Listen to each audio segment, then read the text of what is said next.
दोस्तों ALP technician का में जो क्वेश्चन पूछा जाएगा हीट से, आज ये हीट चैप्टर से क्वेश्चन दिया जा रहा है और बहुत ही अच्छे लेवल के क्वेश्चन है, समझिए।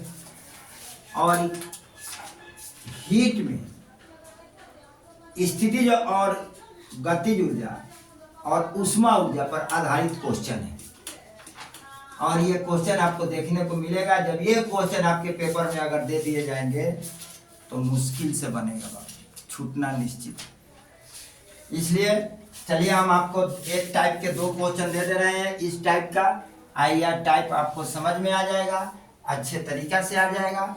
और आप क्या करेंगे, इसके बाद आपसे प्रश्न छूटने का नाम नहीं लेने वाला है। और ये आप जैसे आपके पेपर में आएगा आप खुश हो जाएंगे, खुश हो जाएंगे, क्योंकि ये क्वेश्चन आपके पास पहले से मिल रहा है। ठीक है, आगे चलते हैं। किसी जल प्रपात की ऊंचाई 100 मीटर है। जल प्रपात है यानी जल प्रपात का मतलब जहां से जल गिरता है, पानी का पहाड़, जल प्रपात समझ रहे हो।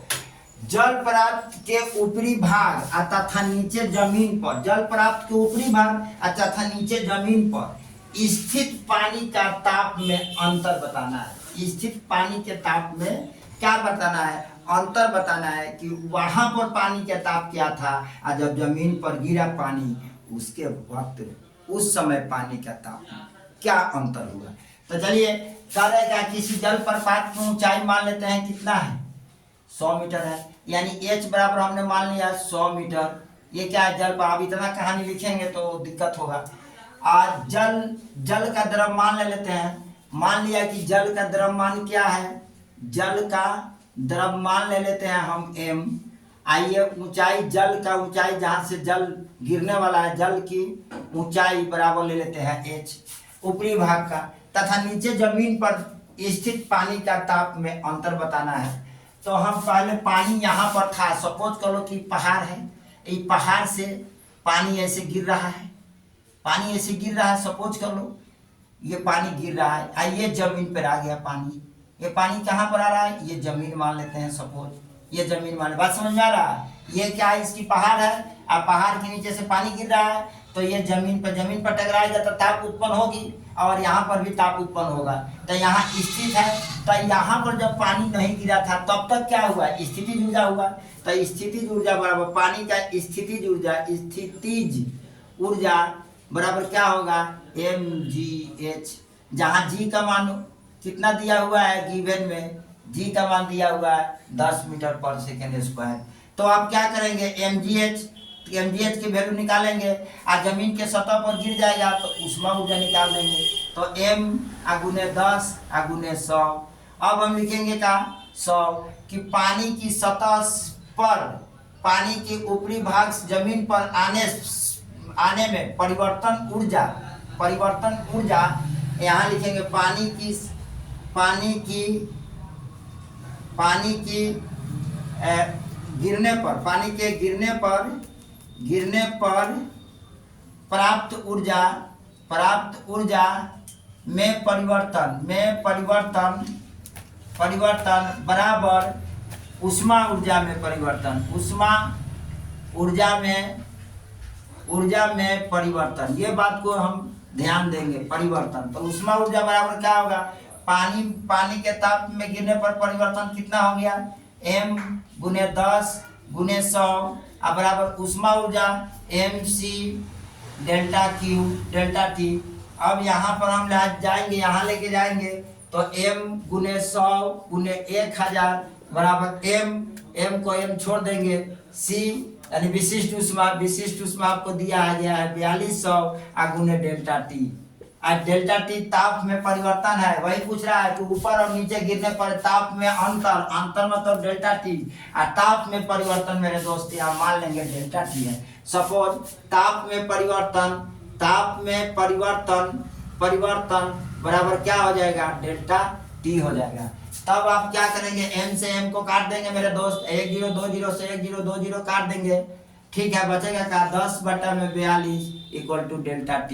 अब काट दे, 21 दूना 42, 5 दूना 10, यानी आपका ΔT मिलेगा कितना, 5/21। डिवाइड कर ले 5 से 21 में, 21 से डिवाइड करेंगे, पॉइंट डालेंगे 0 आएगा, 21 दूना 42 यहाँ क्या मिलेगा 8, एक और 0, 21 चौका ज़्यादा हो जाता है, 21 तियाँ, 3 एकम 3 दूना 6, 7 मिलेगा, 1 मिलेगा, पॉइंट ज़्यादा, 21, 8 दूना 16, 21 अट्ठे 8 एकम 8, 8 दूना 16 आ जाएगा 2।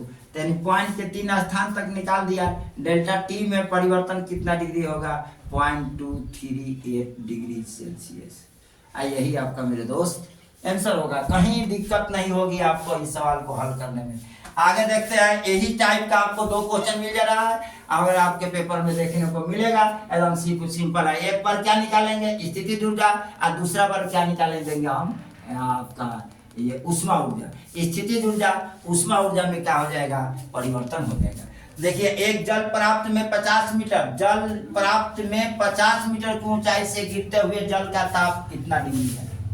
जल का एक ताप दे दिया, इतना डिग्री है। जब यह पानी जमीन के सतह पर टकराता है तो उसके ताप में क्या परिवर्तन होगा? जल के ताप में क्या परिवर्तन होगा? पानी की विशिष्ट ऊष्मा दिया हुआ है और ये आपका दिया हुआ है। तो चलिए यहाँ लिख लीजिए, जल पर प्राप्त जल की स्थितिज ऊर्जा, जल की स्थितिज ऊर्जा बराबर गिरने के बाद जल के परिवर्तन उष्मा ऊर्जा बराबर गिरने के बाद जल में परिवर्तन ताप का उष्मीय ऊर्जा में। तो आप यहाँ लिखेंगे mgh, जहाँ m कितना है आपका? m नहीं दिया हुआ है तो m लिख देंगे। मीटर कितना है? 50, और g कितना है? 9.8 बराबर गिरने के बाद जमीन पे उष्मीय ऊर्जा m यह होता है कितना? mc delta t। तो m गुने c दिया हुआ है 4.18 गुने 10⁻³ गुने डेल्टा t। अब इसको सॉल्यूशन करेंगे, ये कट गया, इसको इससे मल्टीपल कराएंगे। 8 × 5 = 40, 9 × 5 = 45 है, 4 45 4 49, एक और 0 पॉइंट बराबर 4.18 इंटू 10⁻³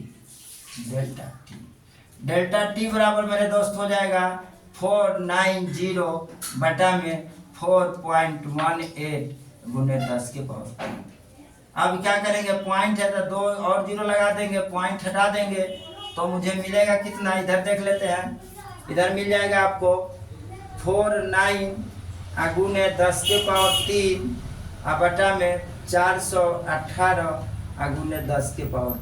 ये कहानी खत्म हो जाएगा। इससे भाग करेंगे, 7 7 7 42, 7 तरीके के से काटेंगे। 49/18 418 किससे कटेगा? 7 से काट के देखो तो वो 418 7 से कटता है। 7 × 5 = 35, 7 × 5 = 35, 11 7 7 49 7 56 7 9 63 नहीं कटेगा। 9 9 7 7 49 नहीं कटेगा। इसको डिवाइड करा देंगे, डिवाइड करा कर डेल्टा टी के वैल्यू निकाल देंगे। ठीक है, आइए आपका डेल्टा टी आ जाएगा। यही आपका आंसर होगा। इसको क्या करेंगे? आपका होमवर्क के लिए डिवाइड कर लीजिए, डिवाइड करो, पॉइंट में आएगा, point something. Okay, next question.